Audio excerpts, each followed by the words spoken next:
जय जय शंकर हर हर शंकर जय जय शंकर हर हर शंकर जय जय शंकर हर हर शंकर जय जय शंकर.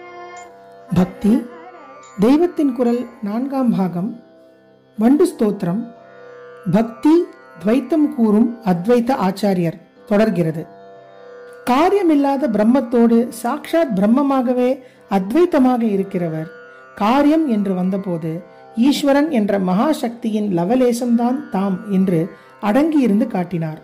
காரியமற்ற நிலையில் ஜீவனை தானாகவே ஆக்கிக் கொள்கிறவன் காரியலோகத்தில் தான் மட்டுமே சர்வசக்தனாக இருந்து கொண்டு அந்த சக்தியில் துளி துளிதான் ஜீவர்கள் மூலம் வெளிப்படுத்துகிறான். இப்படித்தான் ஆச்சாரியால் அபிப்பிராயப்பட்டிருக்கிறார்.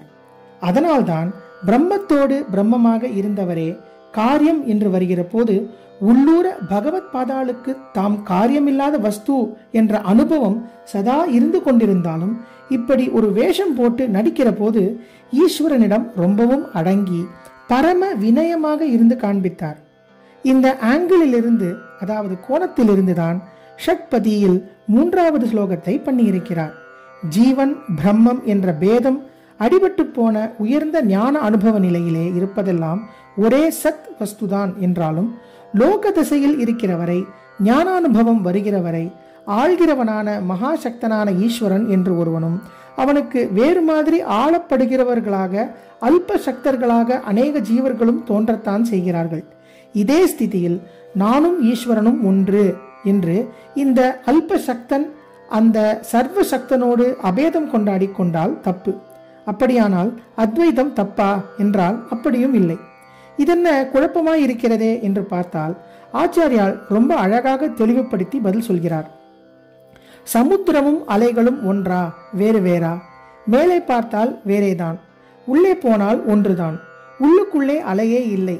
அந்த மாதிரி உள்முகமாக போய்விட்டால் ஜீவாத்மாக்கள் என்ற பல அலைகளே இல்லாமல் ஒன்றேயான பரமாத்ம சாகர அடிமட்டம் மட்டும்தான் அத்வைத்தமாக இருக்கிறது.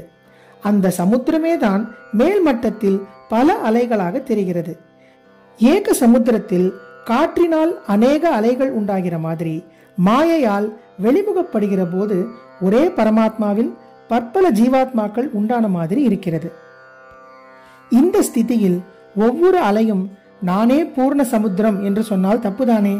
அலைகளான தாங்கள் அனைவரும் ஒரே சமுத்திரத்தை சேர்ந்த அதன் சிறு சிறு அம்சங்கள் என்பதுதானே சரி.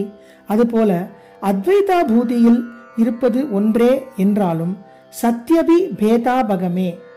விவகார தசையில் ஜீவர்களான நாங்கள் எல்லோரும் எப்படி சமுத்திரம் இல்லாமல் அலைகள் இல்லையோ அப்படி உன்னையின்றி இருப்பு என்பதே இல்லாமல் முழுக்க முழுக்க உன்னை சேர்ந்தவர்களே.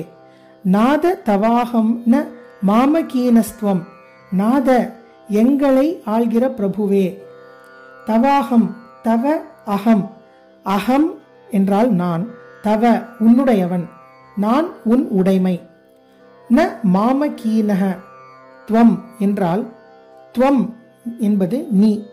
மாமகீனஹ என்னுடையவன். ந அல்ல, நீ என்னுடைமை அல்ல. பிரபுவே, நான் உன் உடைமை, நீ உடைமையாளன். நீ என்னை சார்ந்து என் உடைமையாக இருப்பவன் இல்லை. அலையில்லாமல் சாந்தமாக சமுத்திரம் இருக்கலாம். உள்ளே எப்போதும் அது அப்படி இருப்பதுதான். அதுபோல் ஜீவர்களும் பிரபஞ்சமும் இல்லாமல் நீ இருக்கலாம். ஆனால் சமுத்திரம் இல்லாமல் அலை இருக்க முடியாது. அதுபோல் நீ இல்லாமல் நான் இல்லவே இல்லை.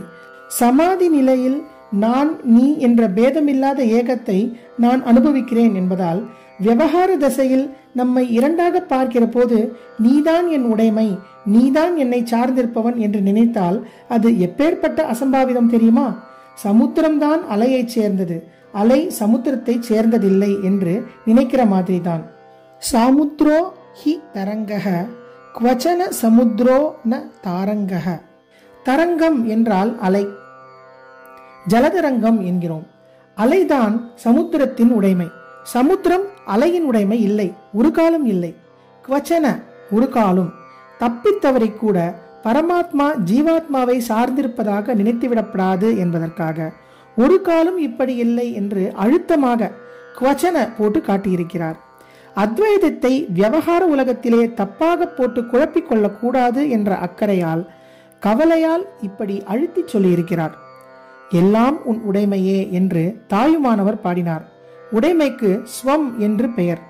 எல்லாவற்றுக்கும் ஸ்வம், அனைத்துக்கும் உடைமையாளன்தான் சுவாமி. அதனால்தான் உடையவர் என்று வைஷ்ணவர்கள் சொல்கிறார்கள். மற்றவர்கள் கூட முன்காலத்தில் கபாலீஸ்வர சுவாமி, நாகேஸ்வர சுவாமி என்பது போன்ற பெயர்களை கபாலீஸ்வரமுடையார், திருநாகேஸ்வரமுடையார் என்பது போல உடையார் சத்தத்தால் தான் குறிப்பிட்டிருக்கிறார்கள்.